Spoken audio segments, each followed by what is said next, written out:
The world is too small, our wisdom too limited, our time here too short to waste any more of it in winning fleeting victories at other people's expense. The Clinton Global Initiative, which brings philanthropists and CEOs together with nonprofits to make concrete commitments aimed at some of the world's toughest problems. Almost 10 years in, they have leveraged billions of dollars in assistance in more than 180 countries. CGI was designed to tackle big global challenges in bite-sized pieces, with the conviction that regardless of size or scope, our problems will yield to concerted action and innovative partnerships of individuals, NGOs, businesses, and governments. We have to now find a way to triumph together. All the problems that we face, from climate change to financial contagion to nuclear proliferation, are too complex and cross-cutting for any one government, or indeed for governments, to solve alone. Because we believe that ending hunger is not only possible, but it is both a moral and strategic imperative. Hillary Clinton is trying to shift the spotlight to global warming, the presidential contender unveiling her plans to combat climate change. Together with innovative partners from the public and private sectors, we're working to make homes, universities, and cities more energy efficient. We share a common future, and we are here to find common ground. Women must be empowered. It's classic Bill Clinton, by using his birthday to help the causes he champions, from combating climate change to obesity and even HIV/AIDS. Help bring new dignity and respect to women and girls all over the world. And in so doing, bring new strength and stability to families as well. We are trying to do something no one has ever done before. A new report today claims that the Clinton Foundation gives about 10% of its money that it raises to actual charities and the services that they offer. It has been reported you've made $5 million making speeches. The president's made more than $100 million. Well, if you have no reason to remember, but we came out of the White House not only dead broke, but in debt. 6 years ago, Hillary Clinton was about to become Secretary of State. Barack Obama had nominated her. Everyone knew she was going to be confirmed by the Senate, going to be confirmed easily. But there was a thought, there was a question, there was a doubt out there about a potential conflict of interest. The Clinton Foundation dropping its self-imposed ban on collecting funds from foreign governments and entities. And now the Washington Post reports total contributions to that foundation amount to $2 billion. There's a lot of money sloshing around. Everything is blurred, and it's not good. The questions scream out at me. What in the world happened with the foundation and these ulterior motives and this money and the email server? I'm sorry. Those scream out at me. The amount of schmoozing involved and crossing lines and one person putting money in a foundation and then Clinton getting unbelievable amounts for his speeches, contracts going one way or another, it's not good. I look forward to working with all of you, particularly the appropriators. We have a lot of work to do, and it is such important work that lies ahead.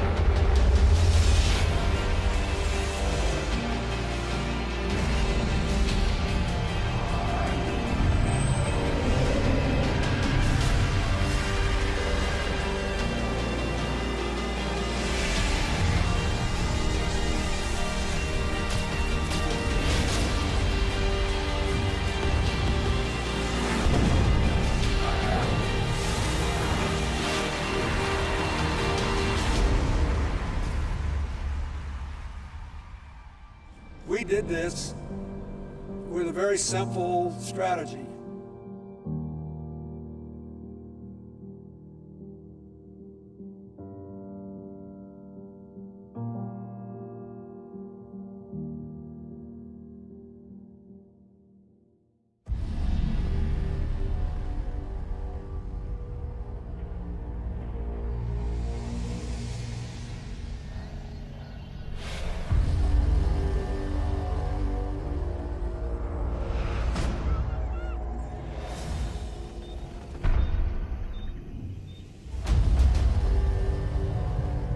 Africa is a continent that has been a chamber of horrors for decades.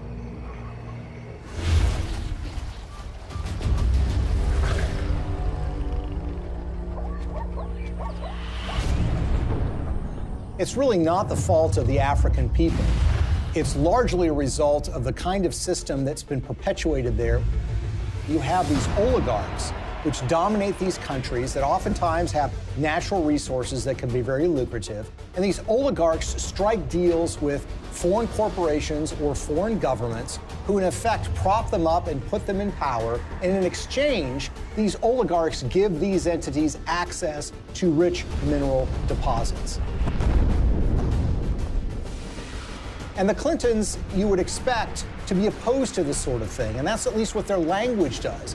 Our countries have deepened our cooperation on many issues, including good governance and transparency, energy, regional security, and advancing peace and development in the Niger Delta.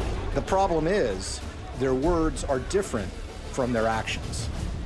Rwanda has clearly taken an impressive trajectory of development, and the people here still think Kagame is the man to take them to another level. President Paul Kagame has walked all around the crowd, thanking the people for electing him unopposed as chairman of the RPF or president of the RPF for another 7-year term. But his critics say that far from entrenching democracy in Rwanda, he's actually eroding it by silencing his opposition.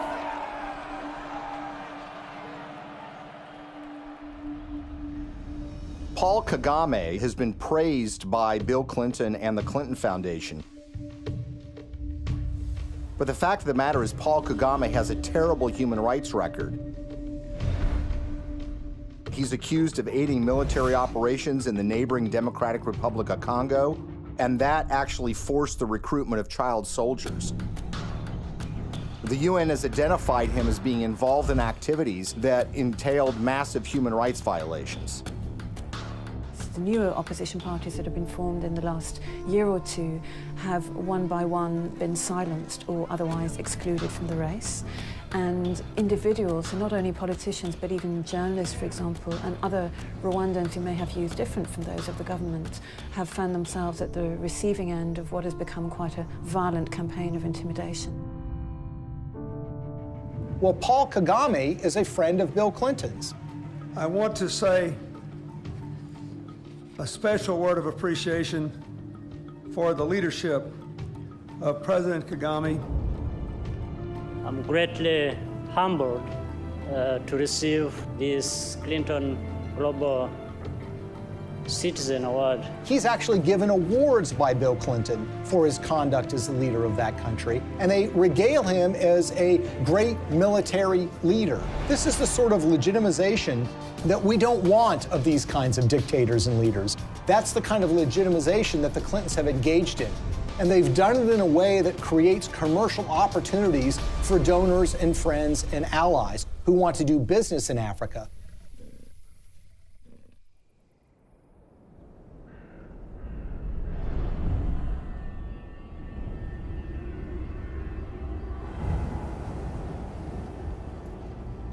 Business in Africa means you're dealing with dictators who are going to give you access to, say, mineral rights or oil drilling rights, but you're going to have to pay them off. The Clintons partner with foreign entities who want access to Africa, and specifically mining companies or energy companies who need to get concessions for access to oil or natural gas or the rights to mine for gold. Those two make a powerful alliance because these companies will give money to the Clintons, either in the form of speaking fees or in the form of donations to the Clinton Foundation. And the Clintons will then, in effect, do their bidding before the halls of power and corridors of power in Africa. And they will go to foreign governments and encourage them to do business with individuals who are putting money in their pocket. And this leads to some amazing fits of behavior that, in a way, are just reminiscent of 19th century colonialism. A perfect example of this is Ambassador Joe Wilson. Joe Wilson is a longtime friend of the Clintons. In fact, he endorsed Hillary Clinton in the 2008 presidential election. And it was also thought that he might become a senior official in Hillary Clinton's State Department. But the fact of the matter is Joe Wilson was up to something far more nefarious during Hillary Clinton's tenure as Secretary of State. In 2009, shortly after she became Secretary of State, when Wilson was the vice chairman of a company called Jarge Capital, they took out a 50-year lease on 400,000 hectares in South Sudan. South Sudan was in the middle of a civil war, and this lease was actually signed with warlords who were involved in the civil war. These individuals who were engaged in massive human rights violations, including the massacre of opponent tribes. And basically what Joe Wilson was engaged in was something called investing in sovereignty changes. They were basically cutting deals, lucrative deals, worth potentially hundreds of millions of dollars with these warlords. And the expectation was simple. These warlords would take power, then they would give them access to these lands where they could make huge amounts of money exploring for natural gas, exploring for oil, and for mineral rights. Ambassador Joe Wilson isn't the only Clinton friend and foundation donor who was working in war-torn countries. Swedish mining investor Lucas Lundin has pledged $100 million to the Clinton Foundation. He did that in 2007. And his most lucrative mining operations are in the war-torn country of the Democratic Republic of Congo. This is a country that perhaps has the most horrific human rights situation on the face of the earth. By the time Lucas Lundin made his $100 million pledge to the Clinton Foundation, his Congo operation was making, quote, staggering profits, end quote, according to his own financial statements. His overall capitalization was $20 billion. But for those profits to remain staggering, U.S. policy under Hillary Clinton had to remain unchanged. That's a problem. Hillary Clinton, as a senator back in 2006, supported something called the Congo Relief, Security, and Democracy Promotion Act. As the law's name implied, the goal was to bring reform to Congo. That's not something that Lucas Lundin would want. So in 2009, when Hillary became Secretary of State, she reversed course 180 degrees and went from supporting reform in Congo to supporting the status quo, which is exactly what Lucas Lundin would want, who of course had committed $100 million to the Clinton Foundation. But Congo isn't the only scandal-plagued country where Clinton benefactors have made millions. Africa's most populous nation, Nigeria, is full of promise, but fulfilling that promise is sometimes a struggle. Plagued by corruption and mismanagement, the resource-rich country has a poverty rate of over 50%. Look at a country like Nigeria, which is really a cesspool of corruption. In fact, people will say it is perhaps the most corrupt country in the world. It's rich in natural resources, it produces a lot of oil, but that money never trickles down to the people. It goes to the oligarchs who run the country, who oftentimes take that money and put it in Swiss bank accounts in a way that, of course, the people of Nigeria can never benefit from. And you see, there's a federal law in the United States which says if foreign governments that receive U.S. assistance aren't transparent in how they spend that money, that they will not be able to get U.S. foreign assistance anymore. It's about transparency. But there's a way around that law. You can get a waiver from that law. How? By getting the U.S. Secretary of State to grant you a waiver. We intend to remain very supportive on your reform efforts. Thank you for mentioning the work we did together on the elections. We're also very supportive of the anti-corruption reform efforts, more transparency, and the work that you and your team is also championing, because we really believe that the future for Nigeria is limitless. So in the case of Nigeria, they receive hundreds of millions of dollars in U.S. foreign assistance. They've not made progress in being more transparent. And of course, they've gotten exemptions from Hillary Clinton while she was Secretary of State. What's so curious about this is what was happening commercially to the Clintons while this was going on. Bill Clinton, for the first time ever, gets paid highly lucrative speeches in Nigeria, which had never happened before. In fact, he gets paid to do 2 speeches for $700,000 apiece by a businessman in Nigeria who just happens to be close with the president of that country. Keep in mind, by the way, that his normal speaking fee is less than $200,000 a speech. So this was an enormous payday for Bill Clinton. Okay, now we'll begin the panel.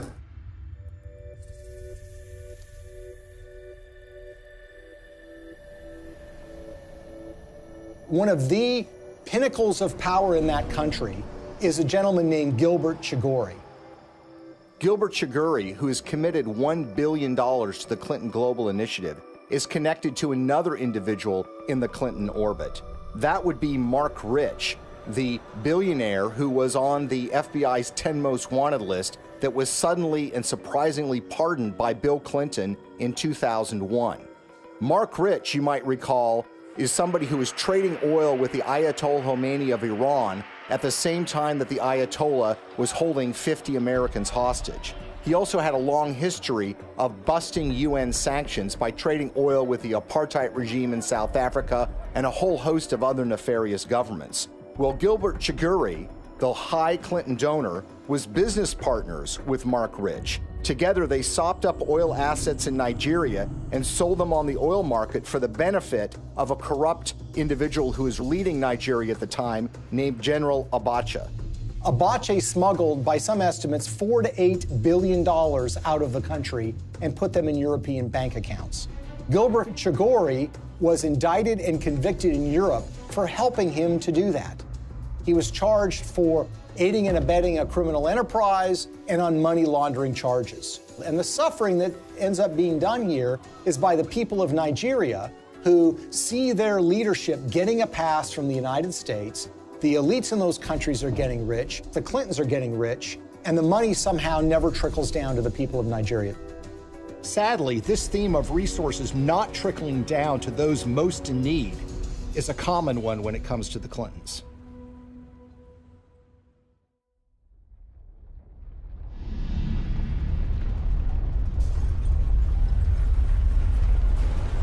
As we told you at the start of tonight's program, a major magnitude earthquake has hit the island of Haiti in the Caribbean. The quake measured around 7 points on the Richter scale, and its epicenter fell just 10 miles from the capital, Port-au-Prince. Haiti's ambassador to the U.S. has described the event as a catastrophe of major proportions. So far, we have no information regarding the casualties. The war is coming to an end! It was a big earthquake. It lasted like 15 seconds, I think. Probably the most devastating humanitarian crisis that Hillary Clinton faced during her tenure at the State Department was the tragic earthquake in Haiti. It happened in January of 2010, and literally in a matter of seconds, 250,000 people were estimated to have died, and a large portion of the Haitian infrastructure and economy was just decimated. It was a crisis on a massive scale. The United States is offering our full assistance to Haiti and to others in the region. We will be providing both civilian and military disaster relief and humanitarian assistance, and our prayers are with the people who have suffered, their families, and their loved ones. In the days and weeks that followed the earthquake in January of 2010, Hillary Clinton made visits to Haiti. And here's the latest on Haiti. U.S. Secretary of State Hillary Clinton arrived in Port-au-Prince just about an hour ago.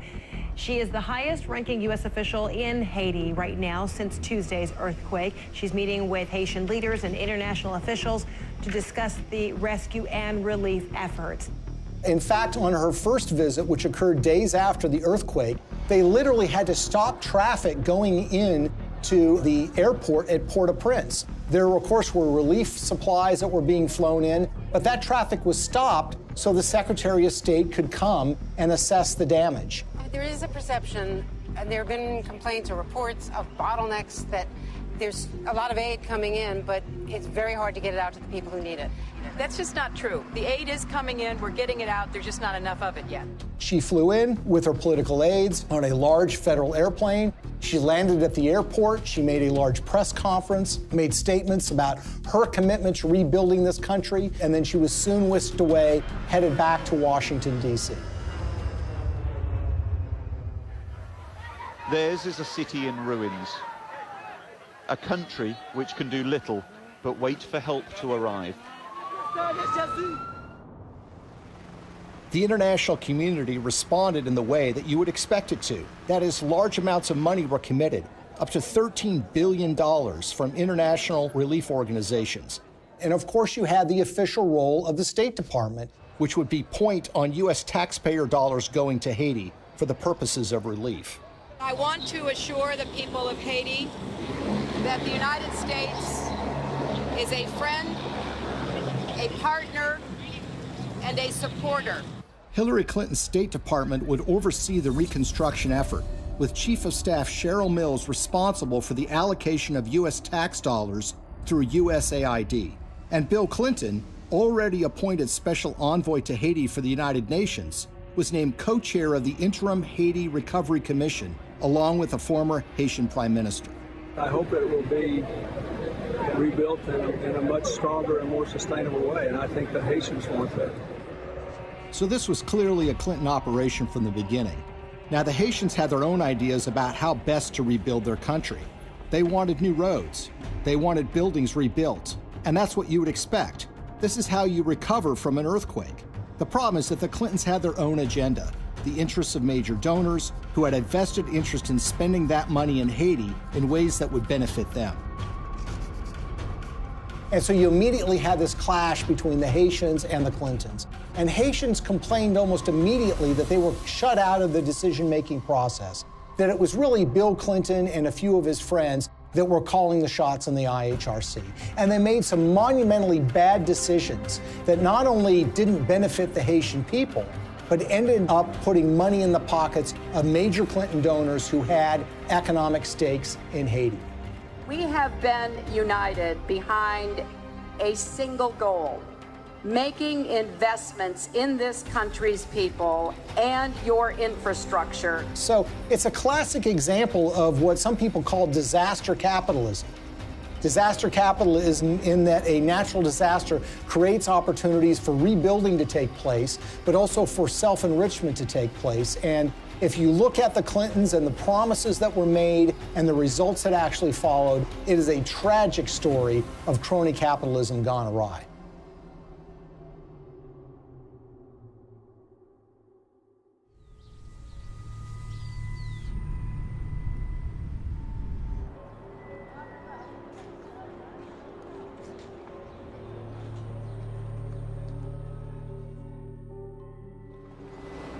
The single largest relief project that the United States committed taxpayer dollars to, $124 million to be exact, was a project called Caracol, a textile factory that was built in the northern part of the country that was supposed to create some 60,000 jobs and was supposed to create tremendous economic growth.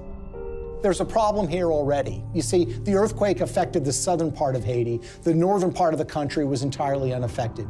But who were the beneficiaries of this? Companies like Gap, Target, and Walmart, to name a few. The Caracol factory was built, but it didn't create 60,000 jobs. It created barely 5,000 jobs. But the major American companies who got textiles tariff-free, made at low wages, benefited enormously.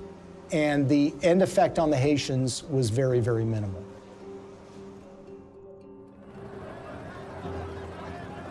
If you look at some of the infrastructure projects that were undertaken, the Clintons had very grand plans to build large tracts of homes, and there were contractors that were selected for those projects. Sometimes the contractors had experience, sometimes they did not. There's one company in Florida that spent $1 million getting equipment into Haiti. They had experience in disaster relief, but according to the owners of that company, they only made a small donation to the Clinton Foundation. And guess what? They didn't get any relief contracts. On the other hand, the contractors who did win the awards were given the opportunity to build homes, and in some instances were supposed to build tens of thousands of homes for Haitians. They ended up building a fraction of that. For instance, the New Settlements program was supposed to build 15,000 homes for $53 million. Instead, it built 2,600 homes, less than a quarter of the original estimate, for $90 million, or $47 million over budget. And they got away with it. So you had contracts going to these relief organizations that were also involved with the Clinton Global Initiative. And you had this one organization, Dahlberg, that was supposed to do an assessment for relocating people that suffered from the earthquake. They determined that people should be moved to a site that happened to be on a cliff that was highly unstable.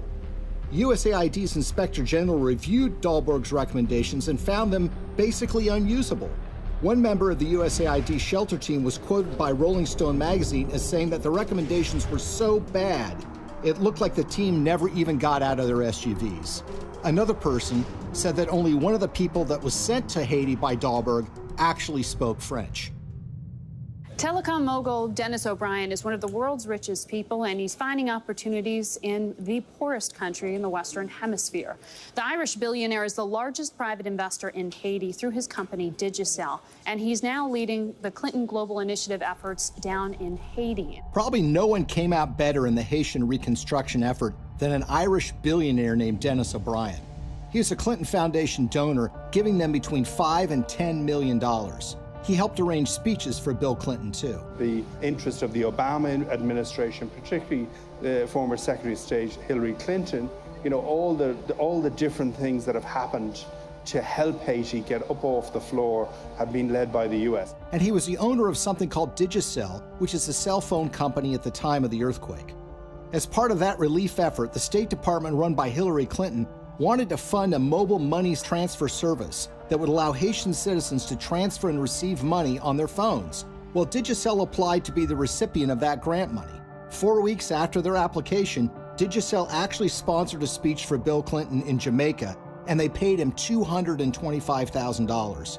And as it turns out, within 4 months of that speech, Digicel would receive the first installment of that grant money. The earthquake actually has been great for Digicel and Dennis O'Brien. More than 4 years since a magnitude 7.0 earthquake devastated Haiti, and outrage there is growing over the largely failed reconstruction effort, despite the hundreds of millions of dollars in aid that has been collected and spent by the IHRC, the Interim Haiti Recovery Commission. So whether you're talking about housing or cell phones, you see that the people that are closest to the Clintons have made out very well from the Haitian earthquake. The rest of the country, the ordinary people of Haiti, not so much. Haitian activists staged a protest outside Hillary Clinton's Manhattan office. The demonstrators claim billions of dollars were stolen through the Haiti Reconstruction Commission headed by Bill Clinton. They also say Haiti was used as a cover for foreign governments to funnel kickbacks of possibly hundreds of millions of dollars through the Clinton Foundation. They say it was done in exchange for favors that Hillary was doing for them as Secretary of State. The tragedy is we had an opportunity to rebuild in a way that would give the people of that country hope. Sadly, that opportunity was squandered, and what took place, rather than rebuilding Haiti, was the self-enrichment by friends of the Clintons. For all of Bill Clinton's talk about building Haiti back better, the fact remains that the most visible evidence of Clinton's role in the recovery isn't the improvement of daily life for everyday Haitians, but the construction of new luxury hotels just miles from the folks who have been living in tarps USAID handed out immediately after the earthquake. We are telling the world of the crimes that Bill and Hillary Clinton are responsible for in Haiti. But while the world eventually lost interest in Haiti's recovery, the influence and connections afforded to donors from the Clinton Foundation appear to have been lessons learned by others. So how much do connections to the Clintons matter when you're talking about Haiti? Consider the case of gold mining. The government of Haiti had not granted a gold mining concession in 50 years. They decided to do so during the reconstruction of their country, which was being overseen by Bill and Hillary Clinton. What company did they select to get this gold mining permit? A company called VCS Mining. VCS Mining had very little experience in gold mining, but what did they have? They had connections. Shortly after they got that concession, someone joined their board of directors. It just happened to be Tony Rodham, brother of Hillary Rodham Clinton. It was a true disaster that followed the earthquake, which was the natural disaster. This was the man-made Clinton-caused disaster in relief that led to the wasting of enormous sums of money, the enrichment of elites that were friends with the Clintons, and the Haitians were left in a situation where their life was really not much better than it was the day after the earthquake happened.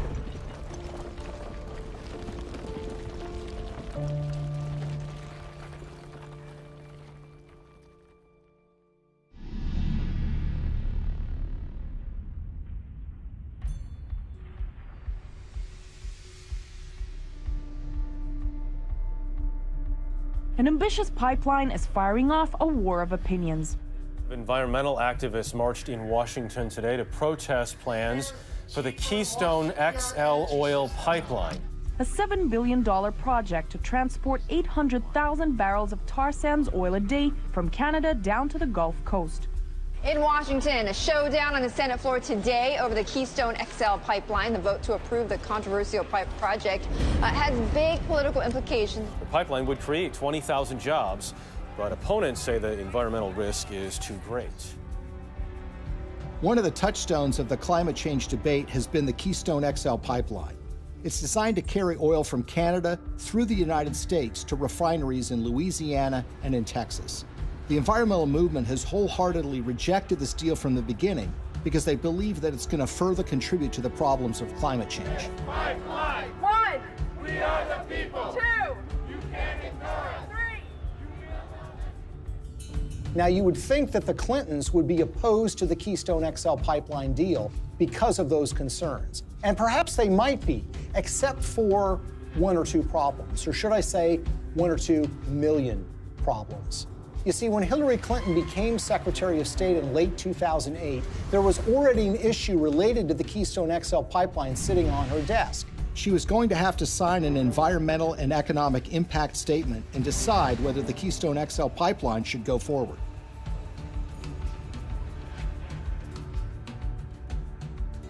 At that precise time, Bill Clinton gets a lucrative offer of nearly $2 million to give 10 speeches in Canada for the first time ever from a company called TD Bank Investment Group. He gave the last speech in May of 2011. 3 months later, Hillary's State Department releases an environmental impact statement that was seen as largely supportive of the Keystone XL pipeline in a way that was massively controversial. Hillary Clinton, in effect, was betraying the environmental movement by greenlighting this deal, when she had in her hands the power to kill this deal in its crib. It was shocking. Organizations like Greenpeace and Friends of the Earth were stunned. They wanted investigations, but everybody was mystified. Nobody could understand why Hillary Clinton would sign off on this deal, particularly when she had been in favor of dealing with climate change, and her boss, Barack Obama, by all indications, seemed to be opposed to this deal as well. It's also a time for a new approach to climate change. We know we've got to deal with global warming. We're seeing the effects of it. We need to invest in clean energy technology today so that we can create new high-paying jobs to protect our environment, to grow our economy, and to finally break our addiction to foreign oil. How did we go from the Clintons being in favor of fighting climate change and dealing with fossil fuel dependence to Hillary Clinton signing off on the Keystone XL pipeline? The evidence that we found was that it was about the money. This was not a philosophical change. This was not a new way of thinking about global warming. This was a way of taking $2 million in cash to essentially buy a decision by the Secretary of State. Why is the TD Bank Investment Group so interesting? Because they just happen to be one of the largest shareholders in the Keystone XL pipeline itself.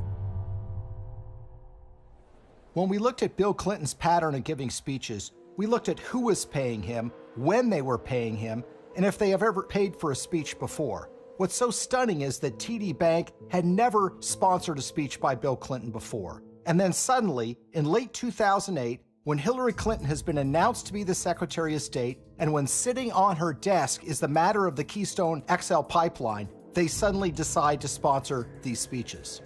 And when people realized that the Clintons had pocketed about $2 million at the precise time Hillary Clinton was making this decision, it all now suddenly made sense. Because as we've seen repeated over and over and over again, when it comes to the Clintons, you have to follow the money. And in the case of the Keystone XL pipeline, they seem to have abandoned their principles, their commitment, as it was, to combating global warming and dealing with our dependence on fossil fuels.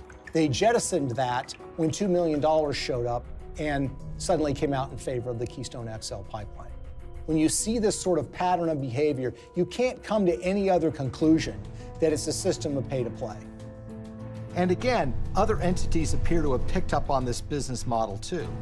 Well, Bill Clinton has been paid enormous sums of money over the years to give speeches. On average, he gets a little less than $200,000 per speech. But something happened in late 2008. his speaking fees skyrocketed after he'd been out of office for years. The reason was his wife had become Secretary of State. In fact, 11 of the 13 speeches for which Bill Clinton has been paid $500,000 or more occurred precisely when Hillary was the most powerful diplomat in the world.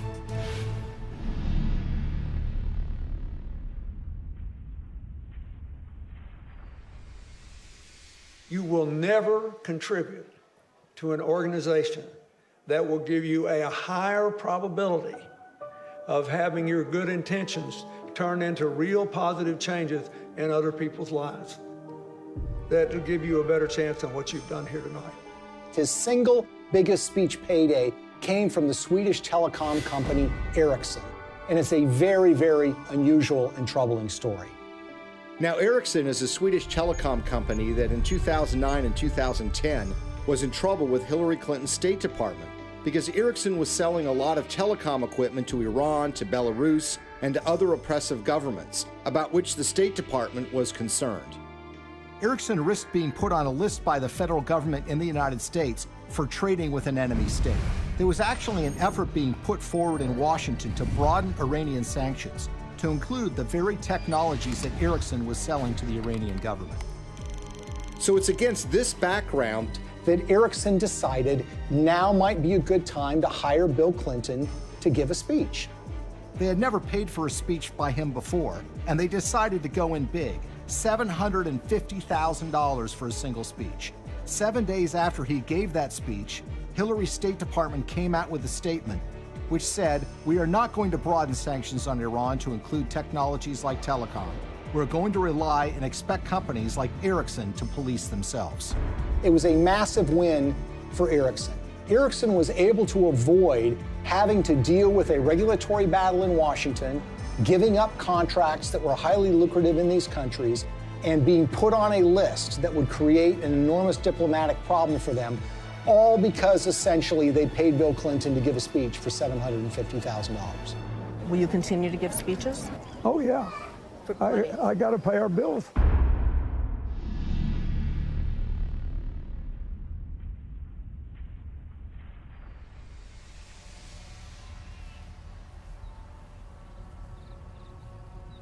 So the question is, why do we see the Clintons reversing decades of policy positions that they've held so closely on issues like human rights and environment? And a big clue comes from the folks that are giving the Clinton Foundation literally tens of millions of dollars. And one, if not the biggest donor to the foundation, is a Canadian named Frank Giustra. Giustra is in the mining business, hardly something you'd call environmentally friendly. And he has interests all over the world. And he used his relationship with the Clintons to benefit those interests, regardless of the environmental concerns. A great example of this is what happened in Colombia. What's so interesting about the relationship that the Clintons have with Frank Giustra is they tend to show up in these foreign countries together at the same time. Frank Giustra's made billions of dollars over the years in the so-called penny stock market in Canada, which is highly open to manipulation. He's been very successful in this area. Now, the Vancouver Stock Exchange is not like the New York Stock Exchange in the United States. This is the stock market, or an exchange, that is dominated by penny stocks, made up of a lot of natural resources stocks. It's sort of the wild, wild west of investing. It's called Dodge City sometimes. And the reason is because there's a lot of speculators, there's a lot of misinformation that's put around, and there are a lot of mining companies that don't really have any assets, but will proclaim to have gotten the rights to some lucrative gold mine, let's say, and then they send that news out to the public in the hope that it will lead to a flood of people buying the penny stock so the shareholders can sell their assets.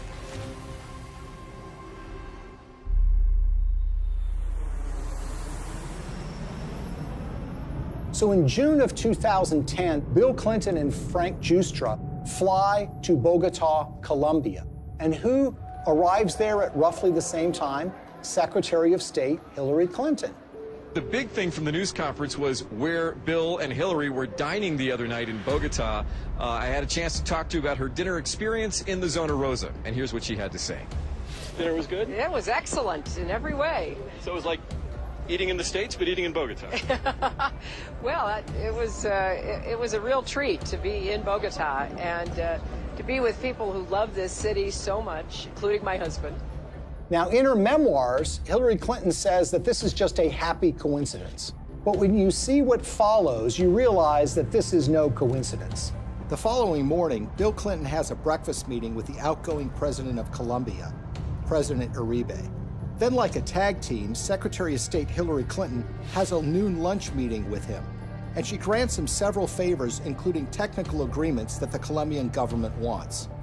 In the days that follow, something dramatic happens. Frank Giustra has 3 companies that get major concessions from the Colombian government: Pacific Rubiales, Petroamerica, and Prima Colombia Properties.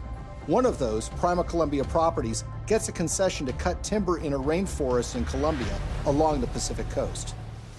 And that timber is not intended to export to the United States, but is intended for export to China.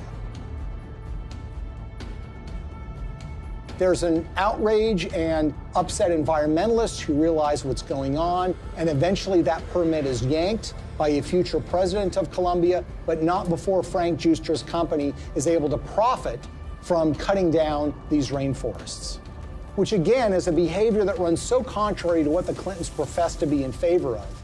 We all know that in order to build low-carbon economies of the future, we need sustainable forests. I also know the future of our planet depends on healthy, standing forests. They have talked about the problems of deforestation. They've talked about the problems of the need for successful growing forests to mitigate carbon dioxide in the air. And yet, when this commercial opportunity was presented to a major donor of theirs, they seemed to be very much supportive of that and, in fact, helped to get him those concessions. He deserves the credit for this. This was his idea, not mine, and he raised the money. And it's an astonishing achievement. My job is to make sure that it's not in vain, that he gets the return on his investment and his compassion and his commitment. The Clintons appear to have changed their stance on issues even more significant than the environment, in ways that benefit those who have put money in their pockets.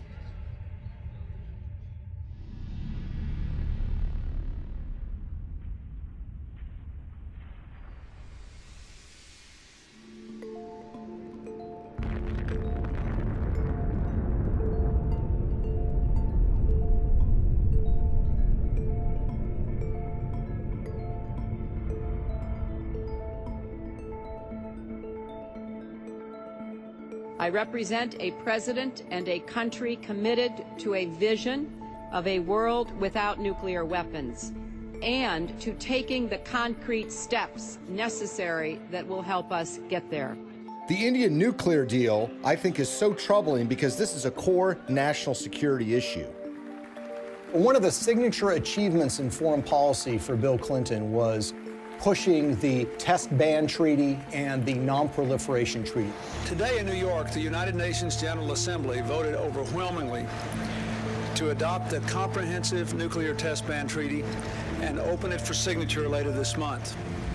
The NPT has been sort of the holy grail when it comes to nuclear disarmament, something that the Clintons have been supportive of, not just for years, but for decades. That was all thrown asunder in 1998 when the Indian government tested nuclear weapons underground.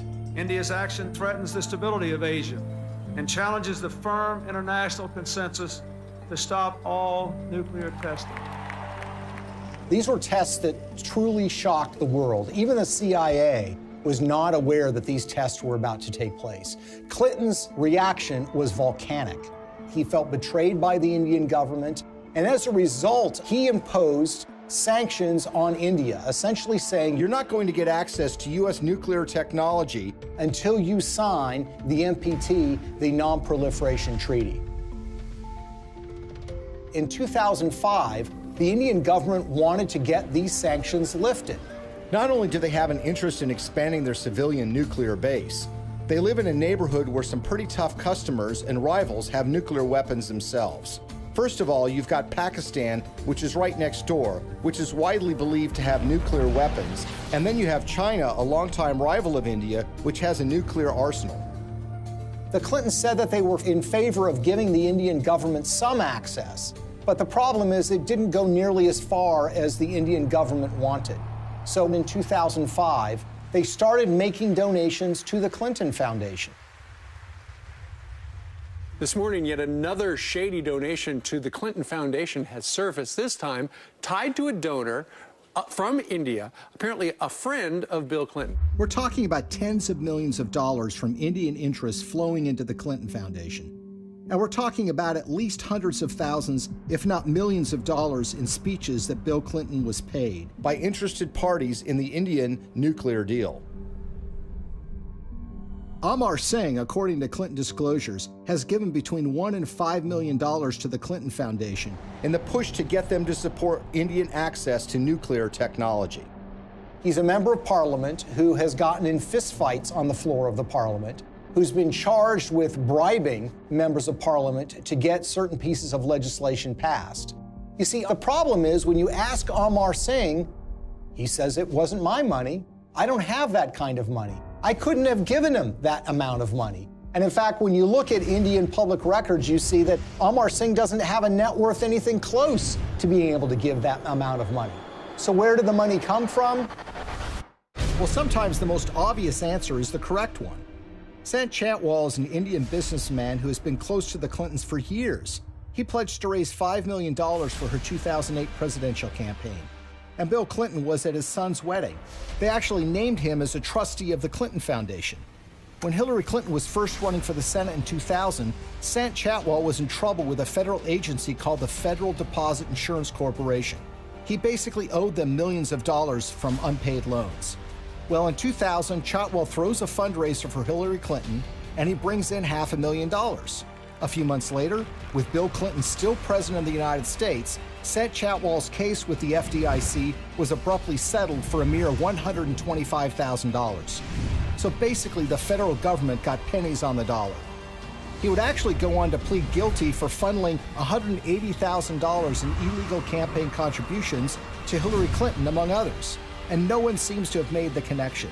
Well, maybe one reason no one made the connection is because the Clinton Foundation mysteriously erased any mention of Sant Chhatwal from the website once he had admitted to his illegal activity. So here we are years later, and we've got this donation in a guy's name who swears he didn't actually make the donation. And you've got this longtime Clinton benefactor who actually gets the highest civilian award in India because of his role in changing Hillary Clinton's mind on this nuke deal. Singh Chhatwal says he's worked with everybody and even laid the foundation of the Indo-US nuclear deal. So the Indian government says that they've given you this award for your role in pushing the Indo-US nuclear deal forward. How exactly would you describe the role you played in this? Well, I can tell you Indian nuclear power deal. If you look at it, I'm the first one. I laid the foundation. On the eve of the vote in 2008 to approve Indian access to U.S. civilian nuclear technology, Amar Singh, who barely knows Hillary Clinton, had a 2-hour meeting with her where they discussed the Indian nuclear deal. Amar Singh says that the dinner meeting resulted in her telling him that she was supportive of the deal and that she was making efforts to make sure that the deal did get through. And lo and behold, by 2008, Hillary Clinton was fully in support and in favor of this policy in a way that was a complete reversal of the position that she had taken before. In other words, the flow of money had led the Clintons to change their positions on the Non-Proliferation Treaty, and specifically, India getting access to U.S. nuclear technology. This was a decision that was wholly out of step, wholly inconsistent with a progressive liberal agenda. Hillary Clinton made a decision of reversing her previous position after the flow of funds to the Clinton Foundation, and her husband gave some speeches in India. But this wouldn't be the last time Hillary reversed herself regarding nuclear weapons technology. Shockingly, Bill and Hillary would end up receiving money from folks that were looking to make something happen a lot closer to home.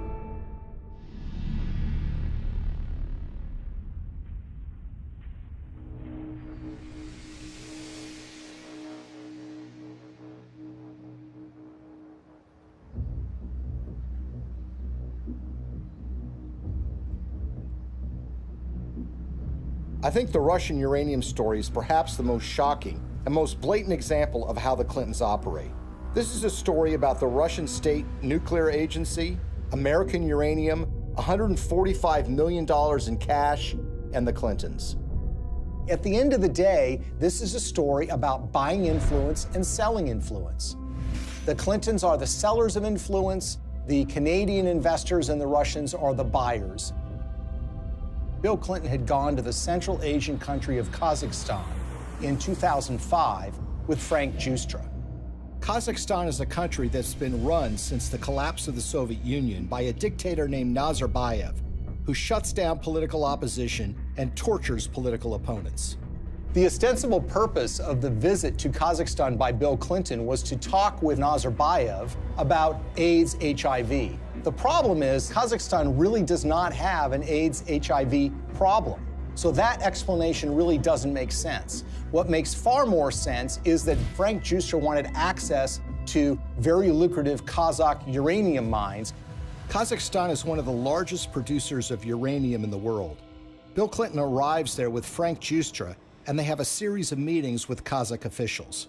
There's a press conference where Bill Clinton stands with the dictator of Kazakhstan and he praises the human rights record. He praises that elections are being held in the country, and he even says that Kazakhstan should head up something called the OSCE, which is the Organization for Security and Cooperation in Europe. Think about that for a second. Bill Clinton is saying that a known human rights violator who's been condemned by human rights organizations around the world should head up a human rights organization. They go from a press conference to a dinner where Frank Giustra, Nazarbayev, the dictator of Kazakhstan, and Bill Clinton meet and talk. Well, 2 days after that meeting, Frank Giustra finally gets his uranium concessions worth hundreds of millions of dollars. A couple of weeks after that, Bill Clinton gets his $30 million from Frank Giustra, the first payment in what will become more than $100 million in pledges and commitments and donations made by Frank Giustra.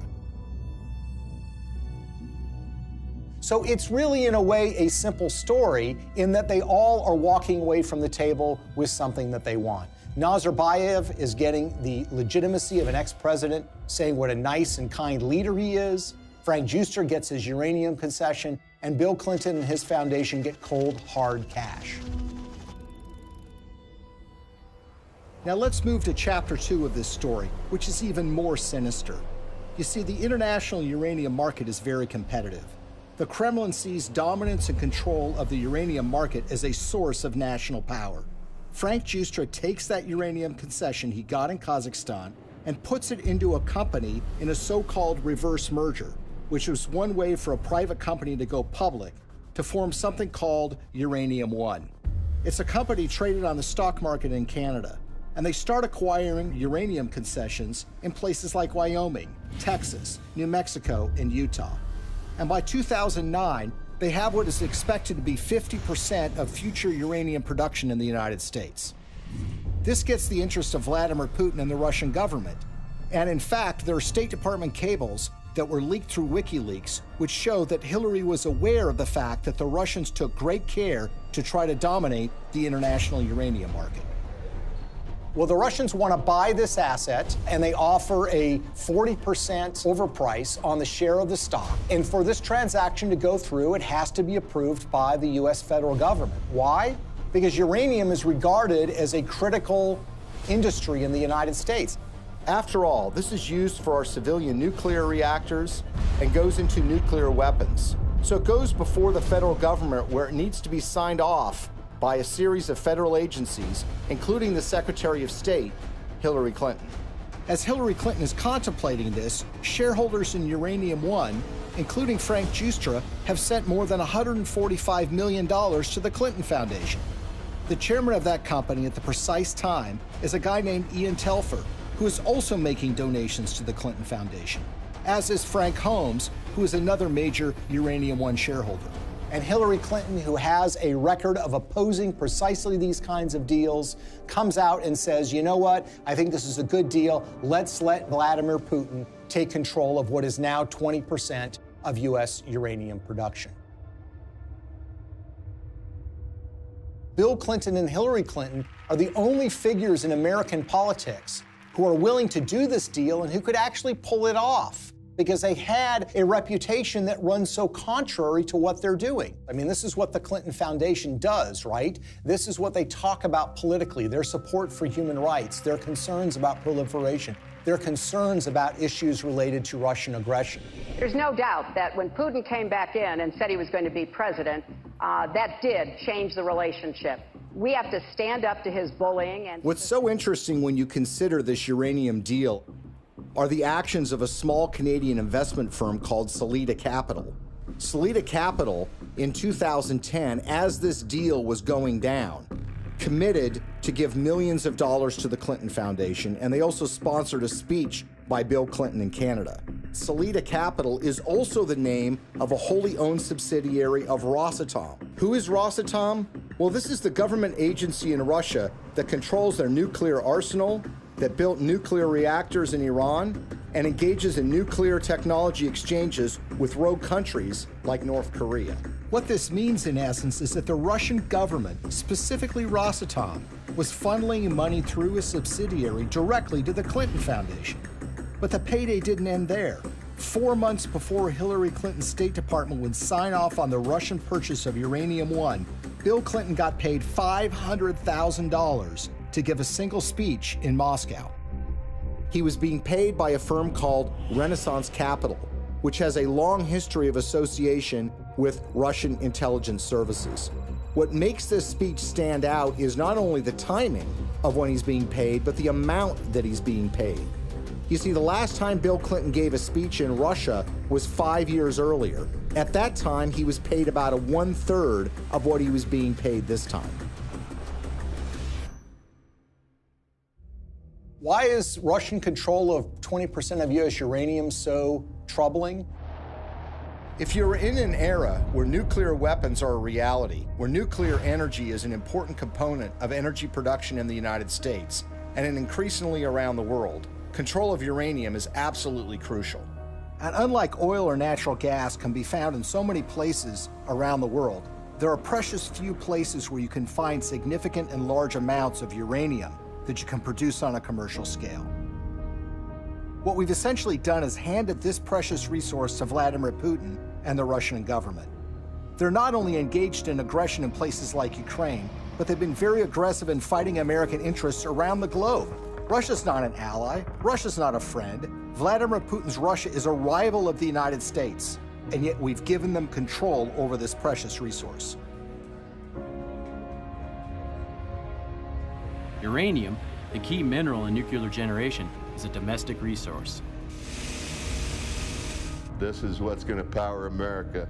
I think a lot of people in Middle America would be surprised to know that the Russian government is doing business in places like Colorado or Wyoming or Utah.